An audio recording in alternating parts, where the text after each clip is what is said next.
নমস্কাৰ পোনপ্ৰথমে আপোনালোক সকলোকে দুৰ্গা পূজাৰ আন্তৰিক শুভেচ্ছা জ্ঞাপন কৰিছোঁ আৰু মোৰ ইউটিউব চেনেললৈ স্বাগতম জনাইছোঁ।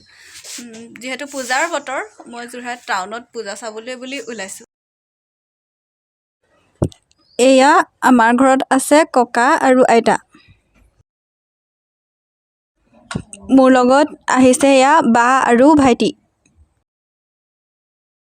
পূজা চাবলৈ আহি প্ৰথমেই আহিছোঁ এয়া ৰাজমাও পুখুৰীলৈ। এই পৰিৱেশটো মোৰ খুবেই ভাল লাগে।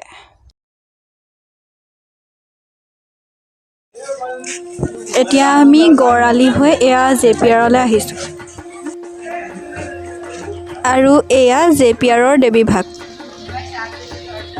আৰু এয়া ৰূপহী আলি।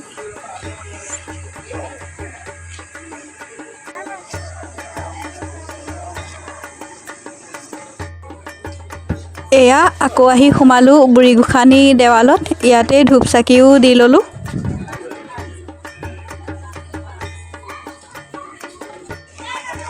এতিয়া আমি টাউনৰ মাজমজিয়াত চক বজাৰৰ সমীপত থকা দেৱীভাগ চাওঁ আহক।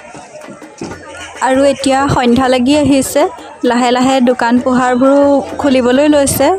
ৰাতিৰ ইয়াত যথেষ্ট সংখ্যক মানুহৰ সমাগমো হয়। আৰু আমি পূজাৰ বজাৰ অলপো কৰি ল'লোঁ, লগতে মিঠাইও লৈ লৈছোঁ। ইয়াৰ পাছতে আমি আহি ঠাকুৰবাৰীৰ পূজা মণ্ডপত সোমাইছোঁ। তাৰ পাছতে আমি ঘৰলৈ যামগৈ। আজিলৈ ইমানতে মোৰ ব্লগটো সামৰণি মাৰিছোঁ।